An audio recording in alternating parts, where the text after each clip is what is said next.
Detroit. You got a RoboCop. You got an alien cop. Huh? You got a ghost cop. Leon, I told you I don't have time. You got a vampire cop.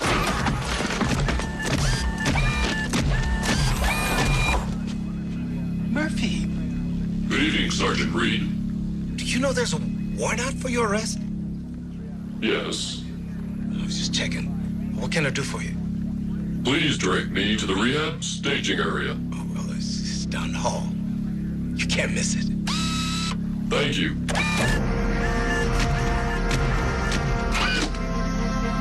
You may want to call the fire department.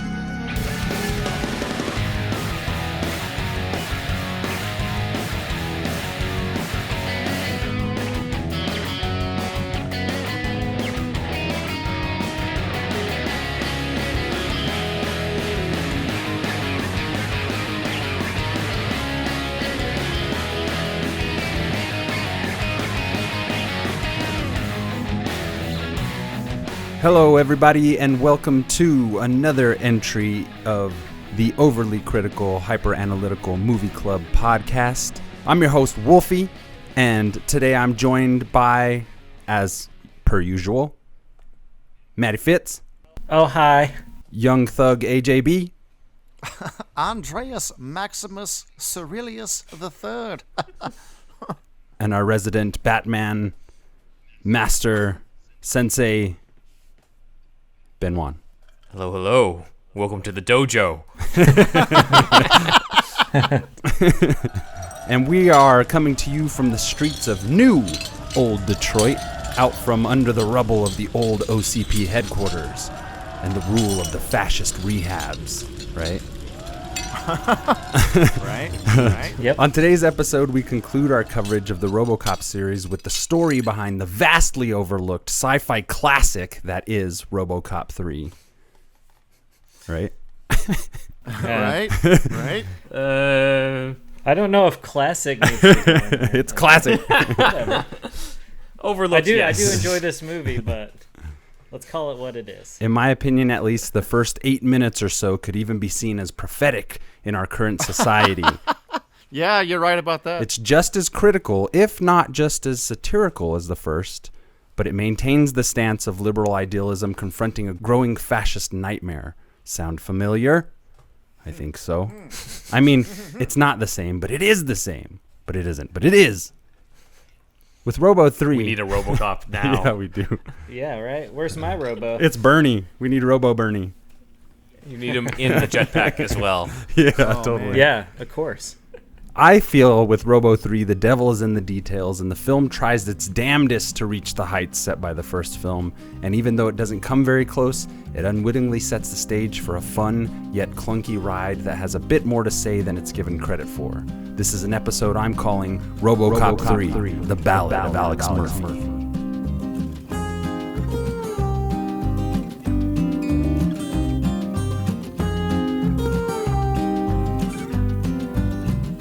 My sources for this episode are mostly a singular article called RoboCop Redo by Phil Carpenter from the RoboCop archive, as well as information pulled from the RoboCop 3 IMDb, Wikipedia, and Fandom Wiki. The film in question, RoboCop 3, is a 1993 sci-fi action film and is the third film in the RoboCop series and is a sequel to the 1987 and 1990 films RoboCop and RoboCop 2. This film does not feature Peter Weller like the first two RoboCop movies. Yeah, it's a little sad. It's a little sad. It's a lot sad. I mean, they do what they can. And instead casts Robert John Burke as the cyborg cop. The main storyline features a group of rebels fighting against Omni Consumer Products who hire mercenaries called rehabs and the Kanemitsu Zaibatsu Corporation. And Kanemitsu sends a cyborg ninja to contend with them. The rehabs are led by Commander Paul McDaggett, who's a son of a bitch, and the robot ninja is pretty badass. And together, well, mostly Omni Consumer Products and the rehabs try to drive people from their homes as a bid to get Delta City started, and because the city itself is not doing so hot, as we saw in RoboCop 2, was bankrupt, and the police are still owned by OCP, and so we have these freaking neo-Nazi stormtroopers coming in and making all the poor people leave. Sound familiar? Anyway. Don't infiltrate our suburbs. Won't dwell on it too hard, but it's there, people. It's there. This installment is directed by horror alum Fred Dekker, written by Dekker and based on Frank Miller's treatment for a third sequel, and reworked from unused segments of his RoboCop 2 script.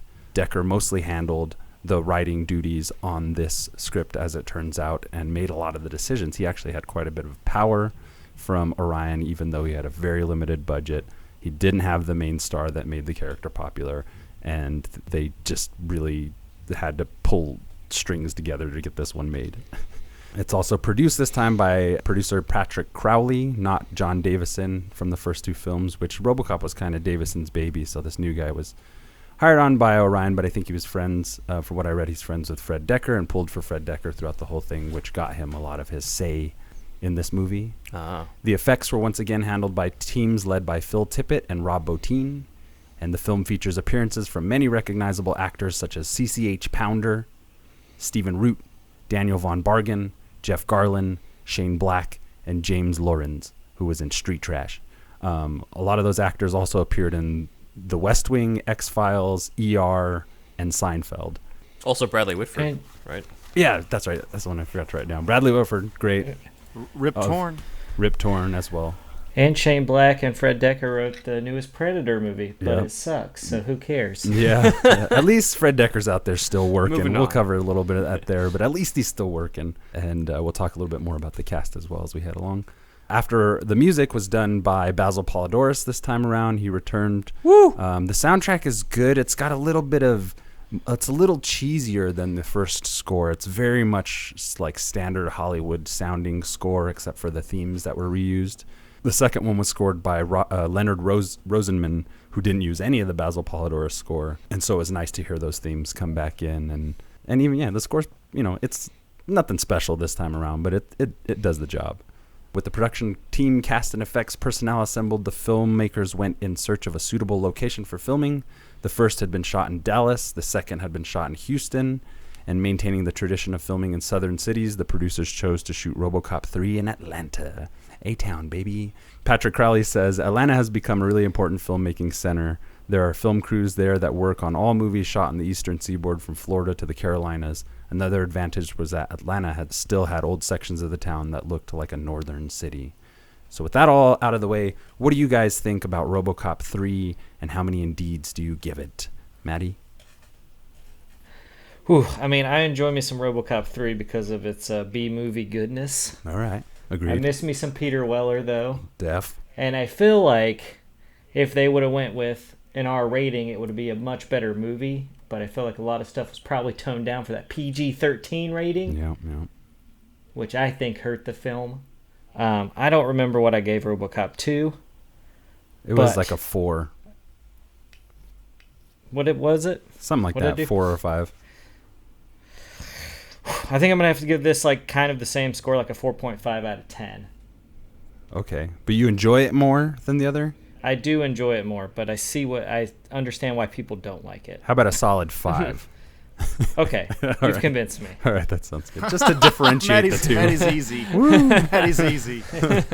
Back in the day, it was like 10, 10. But of course, those movies we reviewed were probably pretty good. How about you, Andrew? So I went in with like super low expectations because of 3% Yeah. on Rotten Tomatoes. Yeah.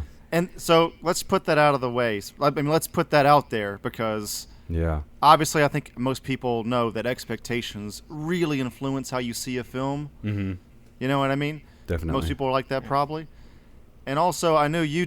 this is sort of a different point, but I know you two liked it, so I didn't want to like it, but I did. She wanted to come on this show, trashing it. I thought it was going to be another Pacific Rim 2 kind of situation, but it's not. Dude, what's... Nothing will be that No, that's discussion. an epic episode. But I think... shit, man, what's wrong with the movie? Like, it was fine, I thought. Like, I want to hear what exactly people don't like about it. Sure. I mean, I have some things I wish were better, but I guess we'll get into that as we go along. But, For sure. I mean, I think the main thing, overall thing, is Fred Dekker seems to have heart. You know, there was a little bit more heart in this, even though there might have been some other points that weren't as good. Like, RoboCop 2 is like almost void of it. Yeah. But this it returns again. So I really, really appreciated that.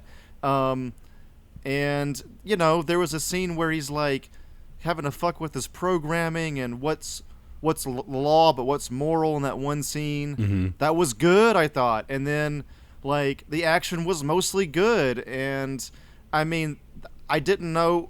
I probably should have been paying more attention, but I didn't understand the exact relationship between Kanemitsu and the American companies. Like, what was their deal? Like, I don't know what was going on there. Kanemitsu was purchasing OCP because OCP had been mismanaged by the old man. But this one apparently takes place 5 years after RoboCop 2, so they've just gone downhill and downhill. And Rip Torn is like, I mean, in real life, he was on the verge of losing his mind anyway, so this turn that he does as this guy is pretty fitting. Pretty good, I thought. But basically, the Japanese company's taking over OCP. Before I say one more thing and then I'm done. Yeah. I think, remember when I talked about like Japan damn near taking over the world in the late 80s, early 90s? Yeah.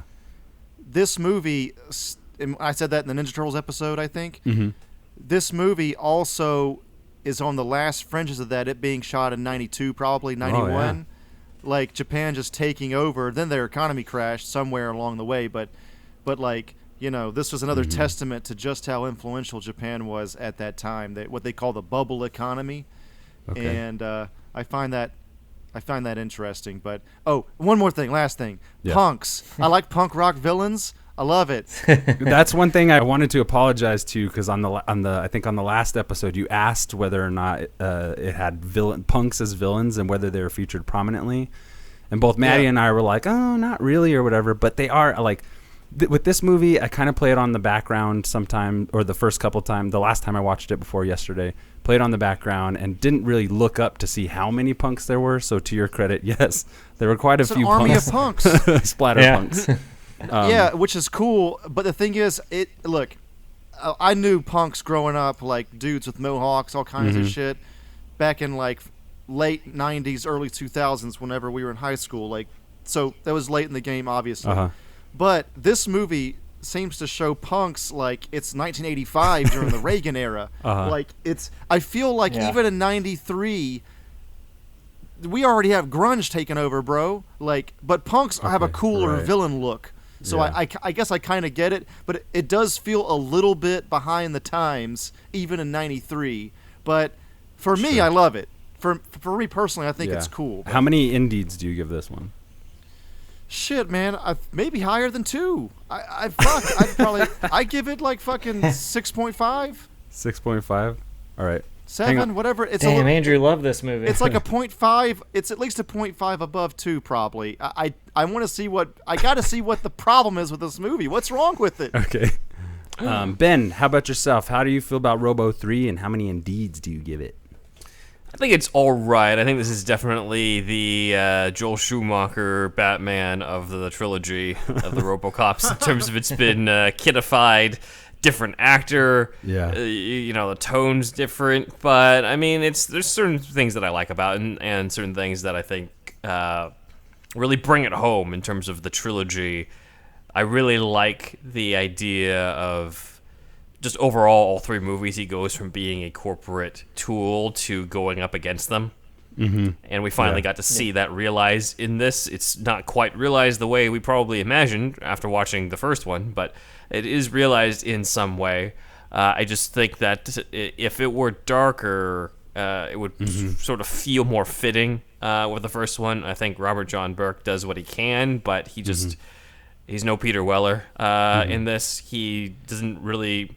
The way he talks in the RoboCop suit sort of irked me a little bit, and I don't know. I wish that he was a little more like Peter Weller in that. But I get that like each actor probably, you know, he has the right to put his own stamp on the character. I just wish that it was a little smoother of a transition in that, because he did feel like a more PG-13 RoboCop on top of an already PG-13 movie. I did get a kick out of seeing a whole bunch of the character actors, some who were already famous, some who would become famous later on, like Jeff Garlin. I think Castle, I think his name is John Castle, the guy who plays the villain, makes a good villain. I just don't know if he's really a great RoboCop villain compared to what we had beforehand. Okay. Yeah. Who suddenly they got British dudes. He was kind of a Bond villain all of a sudden, I know. it seemed like. He's like twirling his mustache. Yeah. No, Mr. RoboCop, I expect you to die. So, I'd say the samurai dude was kind of cool. We'll get into that later. I do kind of prefer what I read of the Frank Miller comic a little more, but not so much more that I thought, oh, they should have made that instead. So overall, I would say probably still higher than 2. But not by that much. So I'd probably say like 6 for me. All right, that's pretty significant. Wow, I thought you were gonna hate it. That's interesting. Okay. Yeah, for me, I really enjoy RoboCop 3. The last time I watched it was maybe a few weeks ago, and I really just had it playing on in the background and I would only turn over whenever RoboCop was on there. There was like an action set piece. But this time, I watched it again yesterday, and this time I paid attention to the whole movie. And there's a lot of little details that kind of lend to the mythology that's been built up since the first film. I think they handled the commercial stuff and the news segments as well as they could, and I think they're more like bitingly critical than they are trying to be funny or anything like that. I think the lack of that dark sense of humor works against it. It's almost there. It's like Fred Decker gets what he's trying to make and tries his damnedest with the small budget that they had, and I think is pretty effective for the most part. I think it's not as great as the first one, but it's got its charm, and I would say for Indeed count, I give it probably about a 6.5 myself. So not bad. It's like nice. It's all right. It's an afternoon movie that won't completely like make you feel like you're wasting your life. So rigging endorsements. Yeah, it's fun, man. I don't know. I guess I like cheese. I really do like. It cheese. Is definitely and stuff, so. Super cheesy. Like Fred Decker, it seemed to me that he's like telling some of these actors to really play it up, really make it big. Like Stephen Root's performance, like some of the worst performances from some of the best actors that we know now. RoboCop 3 was considered a critical and commercial failure. It grossed only $10 million at the box office worldwide from a $22 million budget. And most critics at the time hated it, just absolutely thought it was horrible. So RoboCop 3 came out 2 years later than it was supposed to be released. It was supposed to be released in 91, a year after RoboCop 2. But it got shelved because Let me tell you something. If RoboCop trilogy versus John Wick trilogy, I'm going RoboCop every time. Every time. Me too. All three of them tell a better story, in my opinion. I know. I think so too, dude. I don't know. I just like this. I like this trilogy, bro. Yeah. And it's like, I don't know. I don't know who you people are. Like Andrew said, it has a 3% on Rotten Tomatoes. It has a 40 out of 100 on Metacritic.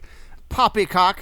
From on one of the comments from the Rotten Tomatoes, one of the critics said this asinine sequel should be placed under arrest, which I thought was funny. Richard Harrington from the Washington Post said the movie is hardly riveting, often it's downright silly. The sets and effects betray their downsized budget. Still like the way it ages, it's still not that bad. I mean, come on. I guess they're expecting it. It was supposed to come out the same summer as Jurassic Park. So, comparing summer movies to that, you can kind of see how it looks like a little bit like a TV movie. But in comparison, yeah. It's not It's not without its merits, Well, that's because Jurassic Park came out and was like, here's how you make a movie. Yeah, definitely. Fred Decker is definitely I'm not gonna say that's worse than RoboCop. That's definitely better than I'm not saying bold statements. I don't know. I may take the RoboCop trilogy over the original Jurassic Park trilogy. That's true. That's true. They're Ooh, better. I agree. They age better throughout their series actually than Jurassic Park does. Yes, that is true. Bold It's just statement that first one is so good. in terms of the trilogy. But yeah. It is true. It is true. I didn't even see Jurassic Park 3, so I'm just gonna side with you guys and take your word for it. And here's the So thing: it's- I like Jurassic Park 3. Yeah, me too. It's better than 2.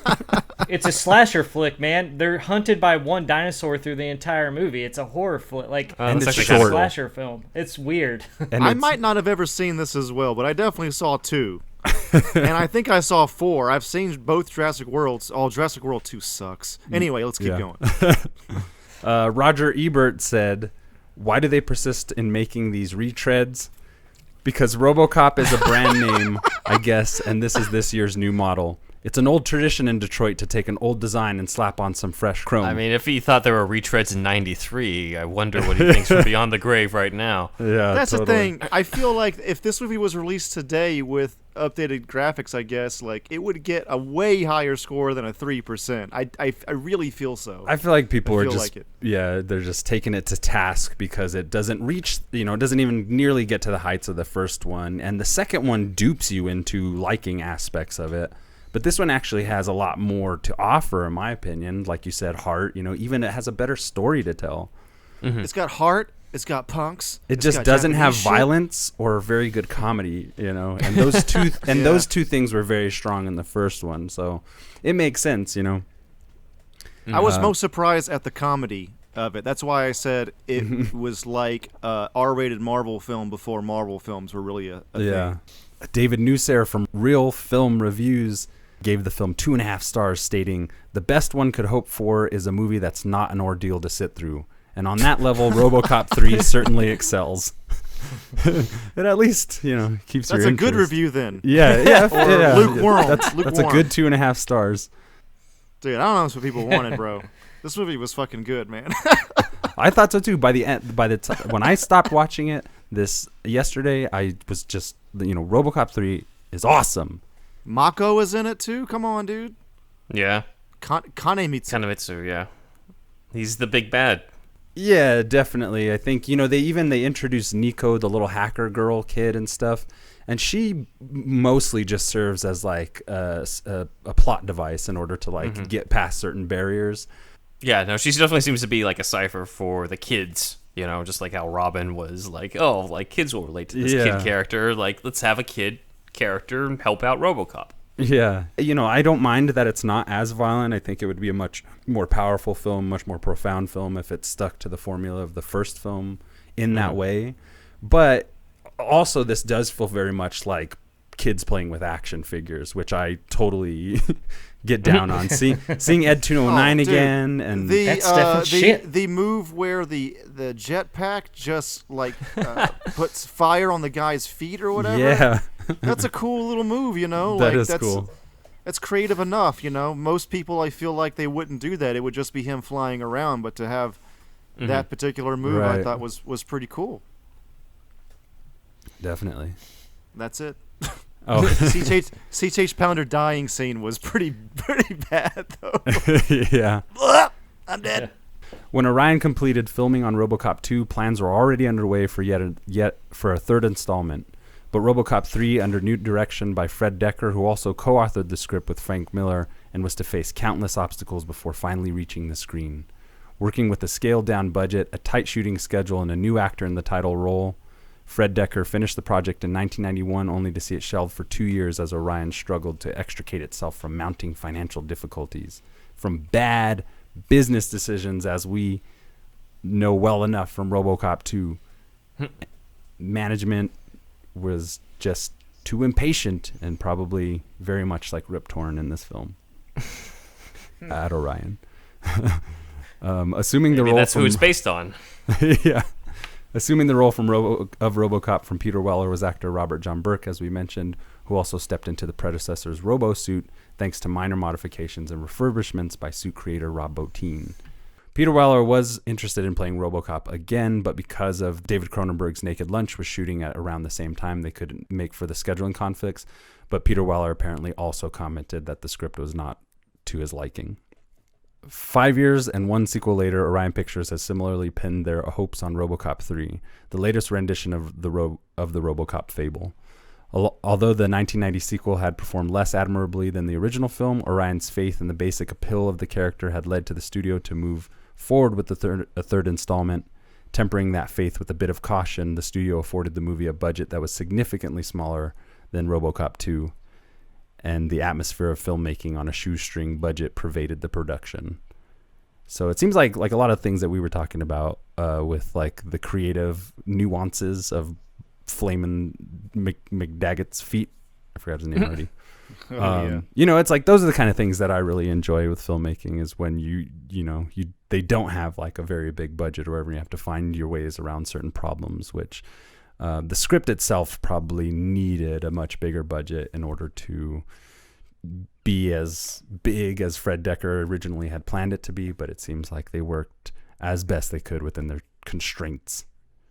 And as Orion emerged from their legal and financial issues, they announced the release of the film in midsummer, which would be typical for a film in the action fantasy genre. But then the theater bookings were less than impressive, especially against films like Jurassic Park that were coming out. So Orion pulled RoboCop 3 from its summer schedule and set to release in autumn of that year, of 93. So that's generally not a good sign. So Fred Decker had this to say about being brought on to the production. I loved the first picture and thought this was a character who was ripe for exploration. I wanted to pay homage to Verhoeven and get back to the roots of what the character was all about. RoboCop is the ultimate example of the endless conflict of man versus machine, with the added twist that they are both in the same guy. While determined to stick to the origins of the story and character, I wanted this movie to be a much broader comic book action adventure than the previous two movies had been. I'm very heavily influenced by early James Bond films, which I think were a zenith for a certain kind of filmmaking. So I wanted to pay homage to that also. And because kids seem to love this character, we were also aiming for a PG-13 rating, so RoboCop 3 is not as violent or brutal as the other two films. Makes sense. Yeah. Taking the character in a new direction, the writers proposed a story in which an outlaw RoboCop would be driven to an all-out battle against OCP, the company which produced him. In another twist, RoboCop's trusted friend and partner, Ann Lewis, would be brutally murdered. So we'll stop there for a second. How do you guys feel about the senseless murder of Officer Ann Lewis? I mean, they don't really give her much to work with Yeah. in most of the movies. So, I mean, it's probably better so you can spend more time developing something else, I guess. Yeah. I don't know. It'd be nice to see her have, like, better lines and cooler stuff to do, but she has, like, that one car chase, and that's it in the movie. Yeah. I don't know. And I forgot there for a moment. I was like, oh, yeah, she's a badass. This is great. Even her intro, as cheesy as the whole scenario is in the donut shop with the robbery and everything. Yeah. It's a nice little intro that great push intro. in on her with the newspaper and the bubble gum and stuff. It's like those are the aspects that I was hoping there would be more of. Just like beef up her character. Solid partner for RoboCop. Let's get him in on an adventure. But ultimately, she's also used as a device, like an emotional device, to get us to care about what RoboCop is doing. And She dies a little like too suddenly. yeah. That was it. That was just like it seemed like a meaningless death for us, kind of a big character. So that was like one of the demerits of this movie, I think. Also predictable I when they're was just like, "You sure you don't want your body armor?" It's like, "No, I'm off duty." I'm like, "Ah, she dead." yeah. That's Here we go. That's what I really hated, because I was just like, she is not this dumb. Yeah. Like, I mean, I guess she is, but don't write her this way, because even when they're like, come out, and the lights, they shine on the church and everything, she just wanders out there with no body armor. Like, what's going on? Of course she's going to get I was shot. just one day from retirement. Yeah. Yeah. That bummed me out. You know? I mean, it was sad to see her go. It's one of those where like I like it, but I don't like it at the same time. Like I don't like the end of one of the mainstay characters of the main movie, and I feel like she should have gotten a better death. On the other hand, it does feel like one of the most significant things to happen in the movie.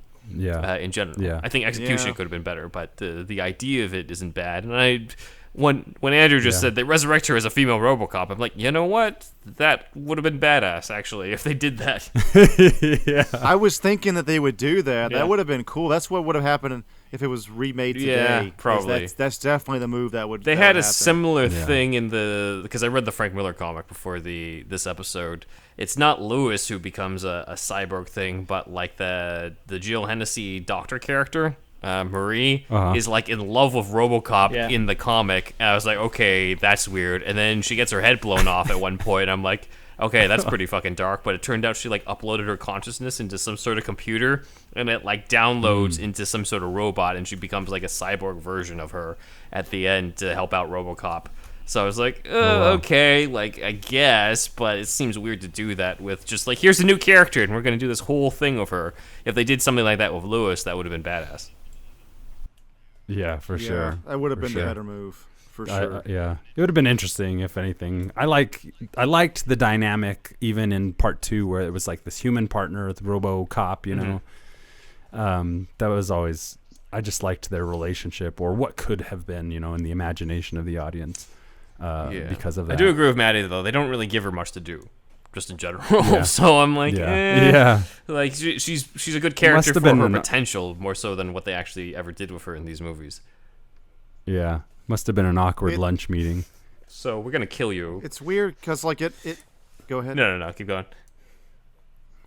It's like it does have heart throughout the whole movie somehow, but we lose Lewis and like there's no story really with. There's not much of a personal thing going on with Murphy himself all that much, other than like the law versus Like his moral his thing moral in that one scene. conflict and a little bit of the flashbacks and like they Fred Decker even tries to play in some of the RoboCop 1 footage. I mean, he does play in the RoboCop 1 some RoboCop 1 footage to kind of send some of these messages home, which works. I think it's a nice touch. Even they even show the execution scene, and they're trying to bridge the gap of emotion between him and these like freedom fighters and the little girl, and they take RoboCop from this like definitely this more adult stage, and then they make him this teddy bear with a gun basically by the end of it, and it's again it's that toyetic thing. Let's sell some toys and merchandise, and kids love him, and He is Iron Man now. yeah the flying scene for sure. It definitely really felt yeah like that's that. a good point. yeah. So in this movie, he meets up with the freedom fighters, these new characters, Bertha, Kuntz, Moreno, trying to remember them all, Zach. So all these grizzled, impoverished citizens who are trying to take back the streets from OCP, which also leads to a police strike because the police themselves start to see the moral conflict that's there that the rehabs are enacting, and this like violent gentrification that's going on. So that's that's the new story for RoboCop 3. We're embedded with this like freedom fighter cell, and RoboCop is being nursed back to health by Dr. Lazarus. Pretty on the nose character name for what her purpose is. And It's a comic book movie, man. Basically. yeah, It's really. just- Convenient It has those name. names, That is my yeah. last name, so I might as well go into this branch of science. Yes. So as before, the character of RoboCop would be portrayed primarily by an actor in a Bottin-created robo-suit. Augmenting the live-action scenes would be stop-motion sequences realized by Tippett Studio. For Bottin, returning to RoboCop, the RoboCop fold was a natural and logical step. He said, since we had already done the sequel to the first picture, we had pretty much kept everything intact in terms of materials and the suits. We were told at the end of the second picture that there would probably be a third, so this was sort of a known subject matter. And I had no reticence about working on yet another sequel. We created this character, so it would be kind of silly to say no. I'm proud of the character, and I'm proud of the fact that my company built it, which is cool. I'm glad, amidst all that drama that we heard about in the first movie, like like he says, it's obvious that he would have worked on it, but it's really cool. Like, this is kind of like Bottin's legacy, even after the fact that he left special effects and everything. He brought us RoboCop. Indeed. RoboCop being badly burned in the first Splatterpunk skirmish in his introduction, he's then transferred to the high-tech robo chamber where he's cared for and maintained by Dr. Marie Lazarus. It was originally planned that RoboCop was going to receive extensive facial reconstruction after being set on fire at the start of the movie, a story device that conveniently explains why RoboCop no longer resembles Peter Weller. This was going to be used as a means of explaining why he no longer resembled him, but however, it wasn't entirely used in the film and just kind of glossed over. They really didn't touch on it, but it would kind of explain some. But it would have been cool. Whatever. I think he looks close enough. That it's like it wasn't really that necessary. I don't think that 90s recasting, people got to get used to it because they're so used to this continuity type stuff from today that like you don't always have to just be like, oh, like there's got to be some reason why he switched from Terrence Howard to Don Cheadle. I'm like, it's called contracts. Oh Yeah. yeah, I do tend to like that kind of thing, when they make some sort of effort to like work it in, but it's not very necessary. I mean, you're already going in knowing this isn't gonna be RoboCop 1 or 2. I realize that's ironic since our latest Patreon episode was me being like, Batman Returns is a different world from Batman Forever, which is on a different Earth from Batman and Robin and all that. But in this case, I'm like, there's no multiverse. This is RoboCop. Yeah.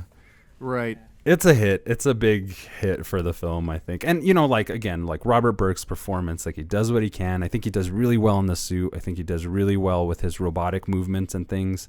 He has mime training, and he was a martial artist, so his body movement and stuff was as good as it can be. The suit. I mean, he's playing basically a robot, like it's a cyborg. I get it. I get it. But like his delivery is literally robotic. It's kind of an easy role to take over, I feel like. Yeah. And the only hindrance was because of the low budget.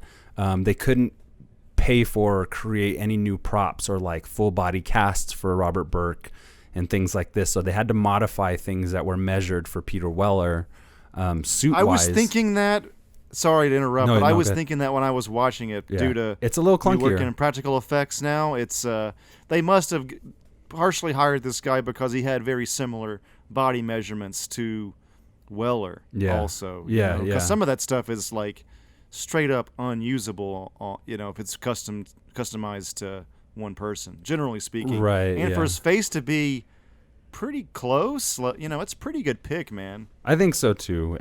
So Bottin recalls they wanted to be able to save money by using the old suits from the second picture. So they were on a hunt for an actor who would fit the suit. And it was like the Cinderella syndrome. They didn't have the money to create a whole new body cast and a whole new sculpture, so just to basically get what they had before.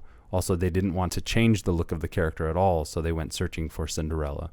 We gave them Peter Weller's measurements, ridiculously precise measurements, like from wrist to elbow to shoulder joint, center of rib cage to outside rib cage, etc.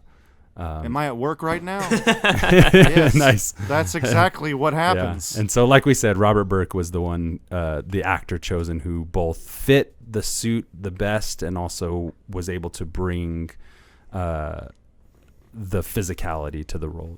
Even though it's seems simple for the slow moving RoboCop and stuff like that, seemed like he was definitely the best match that they could find. And I liked his stuff. So. Did that guy go on to do anything else? I'm not on IMDb at the moment. He was on Law & Order. He also turned up on an episode of ER and West Wing. So he maintained a television career. He was also in this movie called Thinner. Dude, yes. Stephen King. That's a ridiculous movie. And he was in this Richard Stanley movie called Dust Devil, which I've never seen. Okay, cool. But it's He's also one of the recurring villains on Person of Interest up against Caviezel as a corrupt cop. So kind of comes full circle. Nice. Well, goddamn, he has a career. Maybe not as famous as Peter Weller, but yeah, he definitely has a career on TV. Yeah, definitely. Hey, he's working. That's good. So, and Bottin credits Robert Burke as being like a pretty stand-up actor in terms of the adversities faced with modifying the suit. He talks about how heavy the suit gets after you add little things like epoxy and sculpts and patching things up and new wire. And he commends Robert Burke for not complaining about it at all during production until the production was over. So I thought that was pretty cool. I've heard stories about like the artists that put it on set, they're there's a honeymoon period where the actors will like it at first, but then once you get into like second month of that shit, it is like it's over, dude. They're just so over it. Yeah, definitely. They're going to work and they'll but like they're kind of you'll hear complaints behind the scenes and stuff, but it's like hours of makeup every fucking day. It's it'd be taxing on anybody really. Yeah, and at the very least, they say that's why Doug Jones is like super popular, is because he's like super nice. He's like, my boss says, Mr. Rogers nice, but he also like has like he can withstand hours of makeup like for fucking ever. Like it's the endurance factor. Yeah, that goes a long way. When getting rehired and shit. Yeah. At the very least on this production, they shot in winter in Atlanta, and so at least he wasn't sweating profusely like Peter Weller was on the first one in Dallas. Good. At the very least he had that. So at least 2 of the characters in RoboCop 3 are based on Frank Miller's own comic book creations. Otomo, the cyborg samurai, is a nod to his Ronin comic about a masterless samurai whose spirit is reanimated with futuristic biotechnology. As well as Bertha Washington, played by CCH Pounder, a freedom fighter in the film, and she's a reference to Martha Washington, the freedom fighter from Miller's Give Me Liberty. We'll talk about a couple of the new characters that Robo meets in the film, as well as some of his technological upgrades that we get to see in the film that I think, more or less kind of like more toys. The toys in this one are almost kind of some of the meat of the film itself, really. Like you're just waiting to see that jetpack. You're just, you get not enough, but you get some pretty good small action sequences with the arm cannon and everything. So they needed a more robotic samurai look, though. Oh yeah, I think they fucked that up a lot. Like if they had like cyborg samurai fighting RoboCop, woo, we're the best movie ever, dude. Like this, yeah, I mean, yeah, he's awesome. Definitely an upgrade from the Kane RoboCop 2. yeah. At least he didn't skip leg day. I know, right? Yeah, I know. We never got as great a villain as we did in the first movie, I guess. But it's just it reminds me of the Wolverine, where we didn't quite get Silver Samurai. Right, yeah. Right. It was like we didn't get a fully fleshed out villain, and once again, a Japanese villain wielding a sword. Yeah. That's all we know. I didn't mind the fact though he was kind of Terminator-esque of a human skin over cyborg endoskeleton type of thing. I'm like, okay, I get it. It's advanced at this point to that point. I guess. I don't know, man. It's less toyetic, though, I think. I mean, they that's had to bullshit, too, because I money for the need jetpack. that toy. Yeah, that's true. They needed money for the jetpack. Yeah, you're right. Him slicing off arms and shit are cool, but the scene where he falls back, he has his arm sliced off, and he just falls back to where the other, rocket arm, machine gun arm is, right there. Yeah. They're like, oh, I guess I'll put this on. That was pretty cheesy, but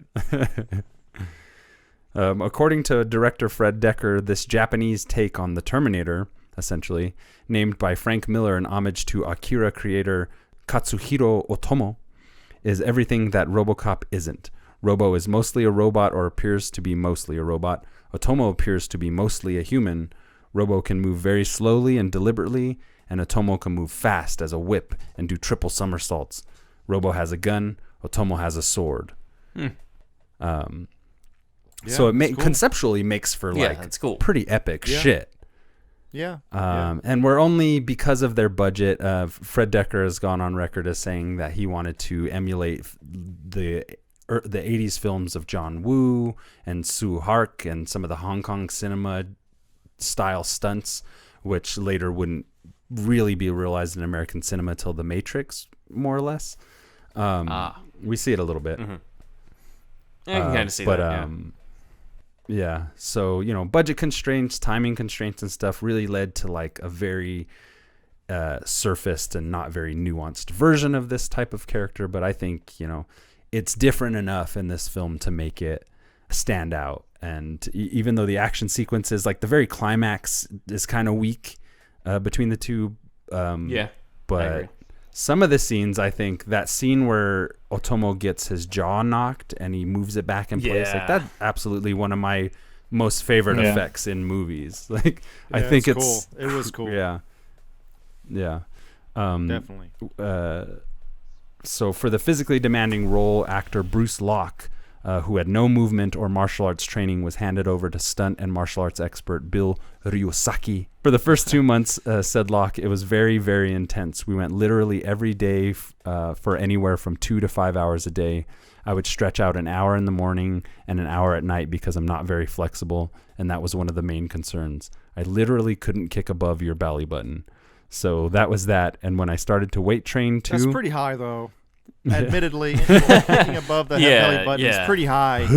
all right, fair enough. That's a good Yeah. kick. That's Yeah. a good kick. If Yeah. you can get anywhere They have you close to start that. Yeah, and like towards the legs and knees and stuff anyway when you're starting out, so that makes sense. Yeah. In JKD, I've there's read, no high kicks.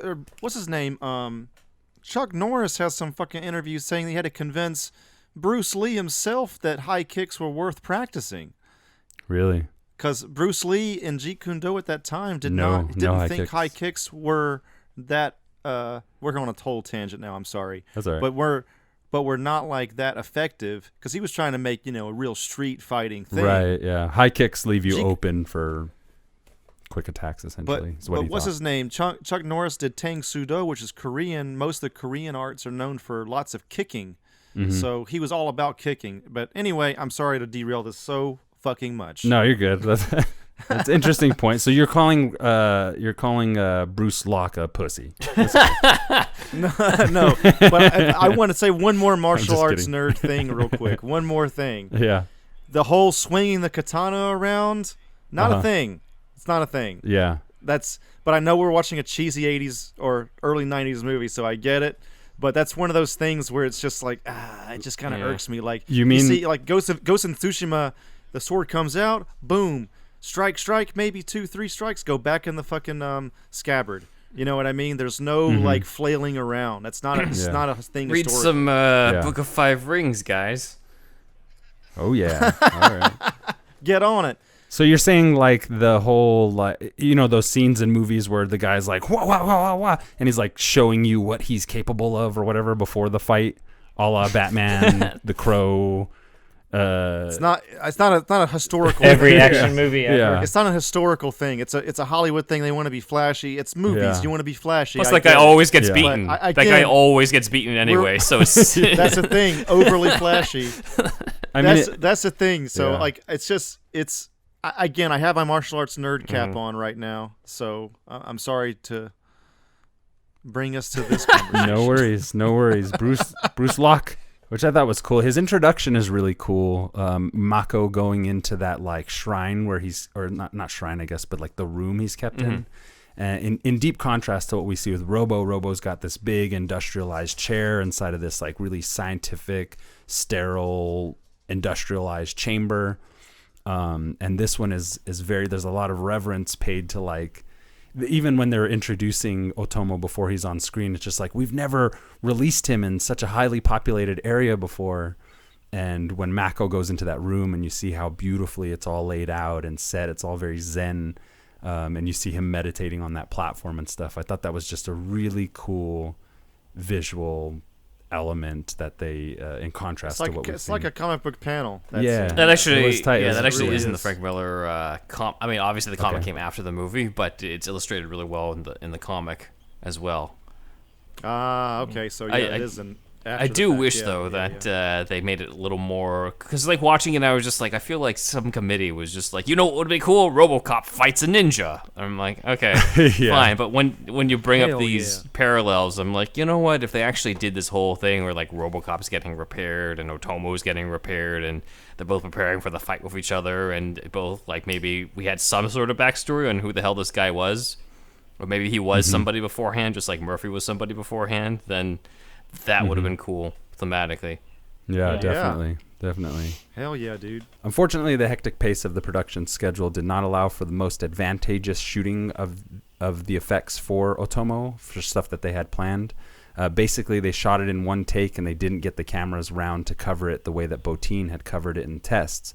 If anybody ever wants to see the most bitchin' shot of two samurai guys cutting each other's heads off, Rob Bottin has the video. It was one of the neatest. That's cool. It was one of the neatest things they did, but not in the movie. But in the script and in pre-production, it all supposedly was much cooler. So we got what we got, and I bet this test for it was probably a little bit more impressive. Nice. I don't mind her saving the day though in that little part though, because it gives her a little bit more to do. Yeah. And it's teamwork, and it's like, like when Gordon saves Batman in Dark Knight, like sometimes a hero needs saving himself. I don't know, I thought that was fine. I like it too. Cool. And hacking is always a good device because like no normal person knows how to do it. So they're like, oh, okay, that's a good way to explain away this thing. Her little briefcase laptop was pretty cool, I thought, when she's putting it away early in the movie. Yeah. It's like very 90s. I think sick, dude. Yeah. And, and if you think about it, it's kind of, in some ways, this character, I don't know if this is intentional, but in some ways, this character kind of makes up for the Hobb character from part 2. Yeah, I was just thinking who has that. the little, Yeah. the little lunchbox machine gun. So now you really see a child, and since it's the main demographic, you see this child in a more heroic role and pulled the kids in a little bit more, and like you're really the hero, that kind of message. You're the hero, which save it for the cartoons, man. We want to see some blood and guts. Yeah, no, I'm just kidding. She was RoboCop's my hero. She was fine. Nico was fine. A little cheesy. Yeah. She's supposed to be half what do you call it, biracial? Yeah, right? Yeah, half Japanese and half Seems white. progressive for the 93. Yeah, it is progressive because the wife is Keiko Halloran, I saw. Mm-hmm. Keiko being a Japanese I guess name. they figured it's interesting because they felt, we already got these Japanese villains. So, having somebody who isn't, having a character who's kind of Asian, who's not a bad guy, was kind of a nice addition. They didn't have to do at that time. These days, they absolutely would. But at the time, it's interesting they had the forethought for that. If that was intentional at all, it probably wasn't. I'm giving them way too much credit, but it was nice. Yeah, definitely. It's like Fargo in '95 was that the one. What's his name? Johnny Yanagita or something. The first. Oh yeah. One of the. It's like so late in the game. I mean, '95 seems pretty late to have like an Asian character, Asian American, no martial arts. He's just in the movie, just likes a girl. That's it. He only has one scene, but it's just like it seems like we should have had a little bit more of that before 1995, and we hardly have it now. Really, it feels like. Yeah. So along with the new robot baddie that we got some cool gadgets, like we talked a little bit about the gun arm multi-weapon attachment that we see in the beginning when RoboCop's first introduced. And we see it play a role throughout the film as like his new main weapon alongside other scenes where he has his typical modified black robo gun. Oh, that first scene with the gun where he could just open the door, but he just shoots the fucking roof. Yeah, totally. Police car. We don't have any money for new cars. I mean, it's intimidating. I guess. I have a lot of ammo. Oh, and in the last scene too, he uses a bunch of bullets to blow open just a regular wooden door. When he's a fucking robot guy, man, he could just push it open. Yeah. I know they're trying to be cinematic, but it seems a little overkill even for this movie. Right. But it's kind of silly and fun, I guess, but I don't know. Yeah. Rob Bottin and model maker Jim Belahovic were responsible for building the arm and designing it. However, Fred Decker came in one day and handed them a sketch, a really good sketch, which you can see on RoboCop Archive. I'll try and post it to our social media. A really good sketch that he handed Bottin and Jim Belahovic, and they were just like, boom, that's it. This thing looks great. But it's essentially what you see on screen, and the prop itself is actually a fully functioning prop. It has a missile launcher in it, which I think the missile launcher itself is not really like a combat ready style thing, but it actually fires projectiles. However, the flamethrower in the bottom actually works up to 100 feet, and the machine gun is actually a modified M95 OA machine gun. And then the flight pack was designed by visual consultant Craig Hayes. like at first the idea was to have RoboCop in like a flying tank essentially, but of course the budget wouldn't allow for that, so quickly they decided to do like a flight pack, and they made 2 versions of it. One that was like more or less fully functional in terms of like the heat jets and out of materials that wouldn't be damaged by the heat, and then they had other ones that were just made more of, you know, push-in shots, dolly shots, and just showcasing of the visual look of the jetpack itself. For me, it's just good enough. You know, I think it's actually pretty fun. The energy is there, the emotional beat there. It was a good scene, I thought. Yeah. I mean, I wish it was longer. I just think I'm a glutton for long action scenes. Like, I loved The Matrix because it had such long, action scenes. I guess we have that a lot these days too. But it's just like, let's have 20 minutes of a gunfight, run out of bullets. And then 40 minutes of a fist fight, like that's fucking action, dude. That's the shit. Yeah. Yeah, Totally. yeah. I also appreciate like Robo actually gets upgrades. Yeah. And it makes sense which we would see in like the Iron Man movies, but it makes sense for that to happen with the character. They didn't really give him any upgrades in the second one outside of the whole like reprogramming stuff that was his nice little comedic subplot that honestly didn't really have anything to do with the rest of the story, but was more entertaining than most of the movie. But it's still cool that they're just like, yeah, you know what, this would make sense. Sure, the jetpack might feel a little cheesy in comparison. It's probably not something that you were thinking of from the first movie when you first saw the first movie, but I'm like, I like the general idea of him getting upgrades or getting upgraded tools because that makes sense. Definitely. I loved it. Yeah, I thought it was great. But to round things out and close it off, I just wanted to end with a few quotes from Fred Dekker in defense of his work on the film after years of being, written off and critically panned. He had this to say: "I was a big fan of the Verhoeven film. I would have been stupid to turn the job down. Obviously, the challenge of a franchise is to fulfill the audience's expectations while at the same time providing something new. Unfortunately, the saga of Alex Murphy, aka RoboCop, was pretty neatly wrapped up in the first movie. A cop is murdered, resurrected as a cyborg, then avenges his own murder. Case closed. The end. Even though there was a waiting audience for more adventures, there was really nowhere to go except to have Robo clank around and shoot more bad guys. The second movie and subsequent TV sequels have proven this point. In other words, the character's arc was complete, which meant I was pretty much boned from the get-go. Nonetheless, RoboCop 3 was the most enjoyable movie-making experience I've had, and for me, the most accomplished work I've done as a director. In other words, if the movie blows, there's nobody to blame but me." Hey, it was good, man. It's great. Yeah. Very good. Yeah. I like his earnestness. He knew the challenge, and him saying, "Oh, the arc is done." I think that there's always something you could write, though. I feel like maybe that's not right, but saying that he has no arc to tell, there must be something, man. We could do something with this character, and especially with like police reform shit and all that shit too. Mm-hmm. There's this whole other character who gets killed off by walking out a door because she doesn't put on her armor. That you could have just, because that's kind of what they do with like in the movie Dredd. It's like it's really about that new recruit, and Judge Dredd's just there doing Dredd shit.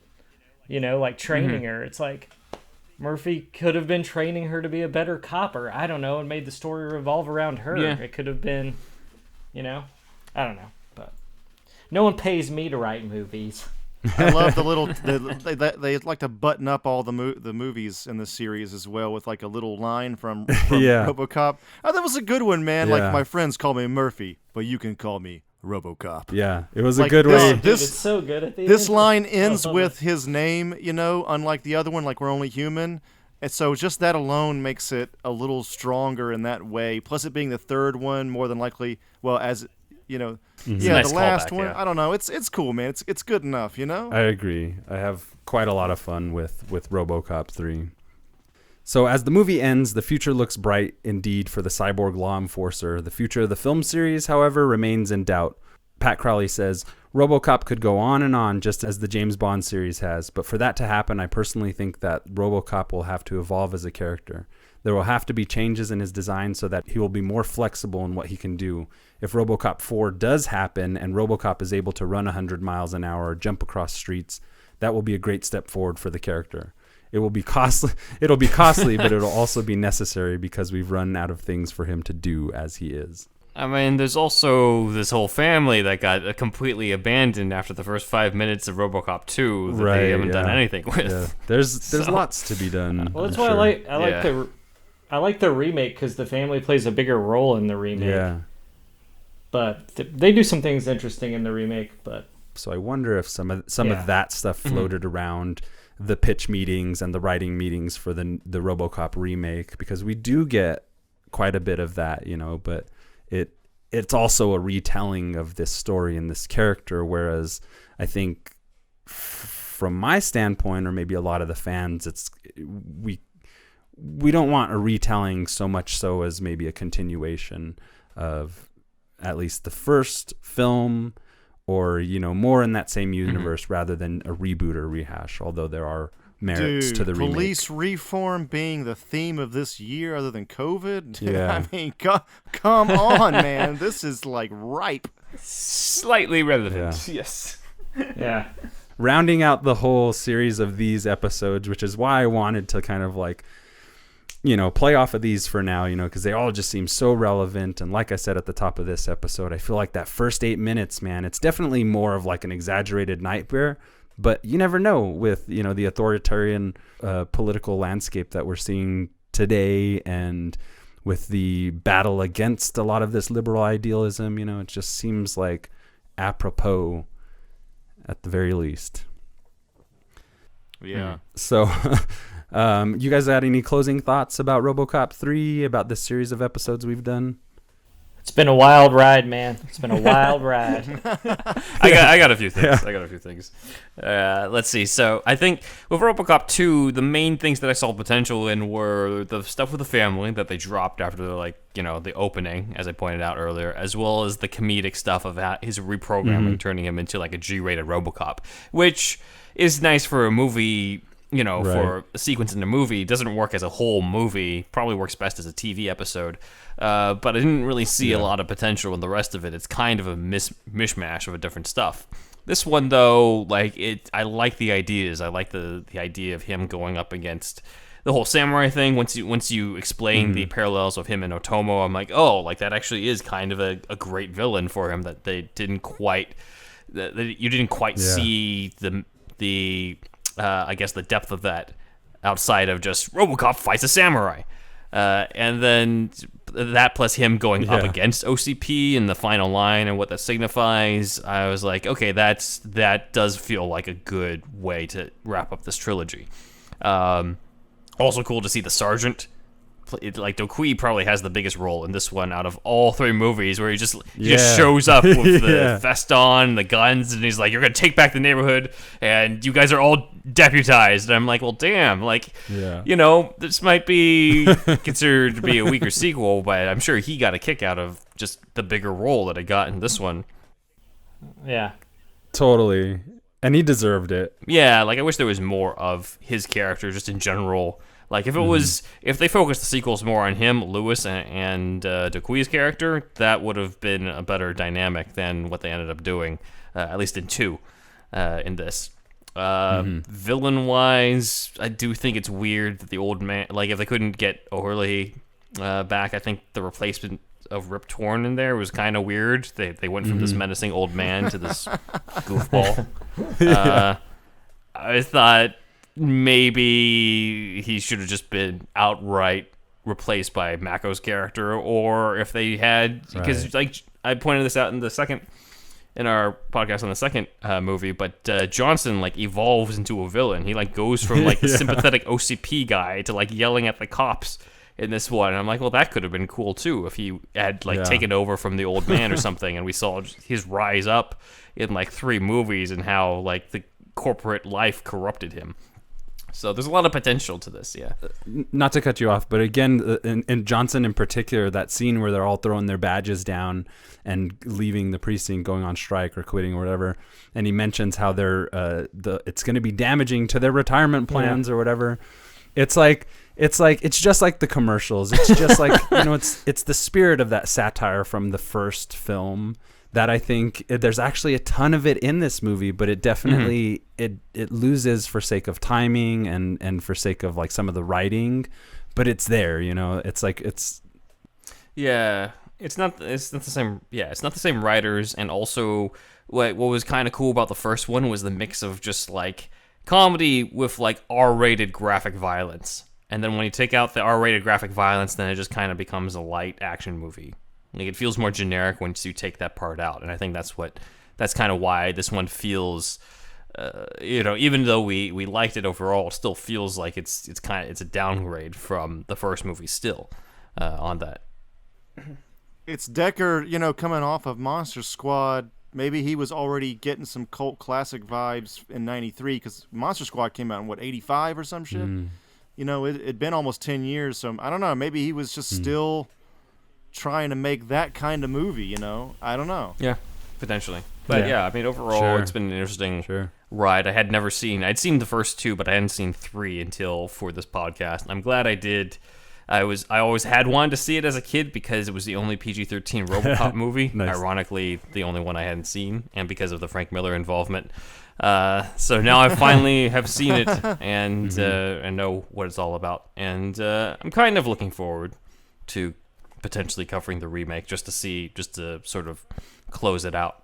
Yeah. Plus, it's Michael Keaton now as the head of OCP. Sure. So that's true. Oh yeah, it all comes back around. I forgot about that. Yeah, that's true. Shit. If I liked all these, I guess I'll like the new one. Have you guys not seen the remake? No. Okay. All right.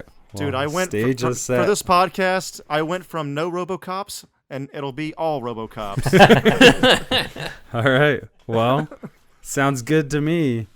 Maddie, did you have anything to say in terms of the entire series of these films? Or? Well, I think when we started it, I said something along the lines of like I didn't really care that much about RoboCop, and it was never like I know a lot of people really liked the first film, and I watched it, but to me, I was always more drawn to like Terminator and stuff.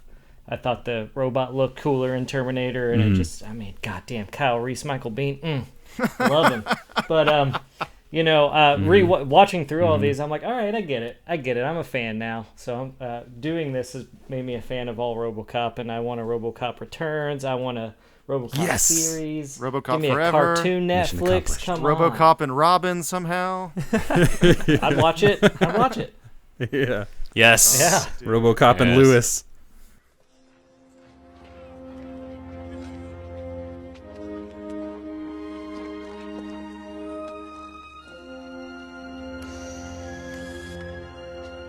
Well, I gotta hand it to you.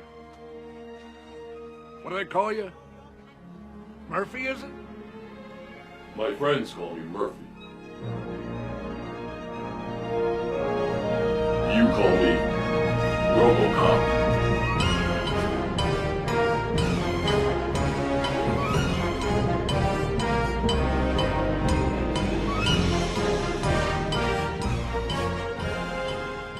So thanks guys for joining me for the RoboCop series. We definitely will tackle the remake.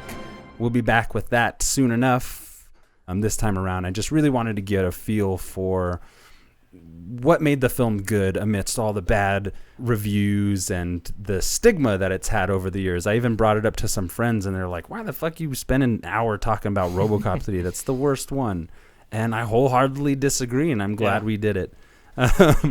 So with all that being said, the main trilogy out of the way, thank you all for listening to the Overly Critical Hyperanalytical Movie Club podcast up until this point. Hope you've enjoyed the RoboCop series.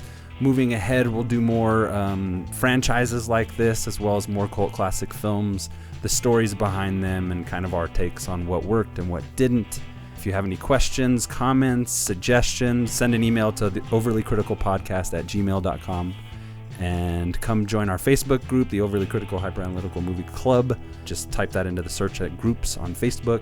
Check us out at Patreon at patreon.com/overlycriticalpodcast. From our other podcast, Superheroes Stuff You Should Know, you guys want to drop some Take it away, Ben. little promos over there. Follow us on Instagram at Superhero Stuff Pod. You can also follow us on Twitter at Superhouse Pod and email us over at superhousepodcast at gmail.com. You can also help be a supporter of our other podcasts on Patreon. And I believe, what's the URL for that again, Andrew? patreon.com/superherostuffpod. Perfect. All right, and then you can follow me personally on Instagram at Ben Juan Ryder. I'm Thunderwolf Drew on Instagram and Twitter, and that's it. I'm out. All right, this is Wolfie signing off. This is Ben signing off. This is Maddie. Bye-bye.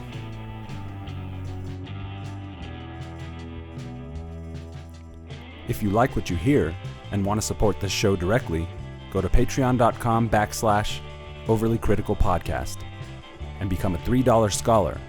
You'll get a shout out on the show, a mention in our YouTube content, and the opportunity to pick a topic for the show. Also, please join our Facebook group at facebook.com/Overly Critical Podcast and get in on the conversation.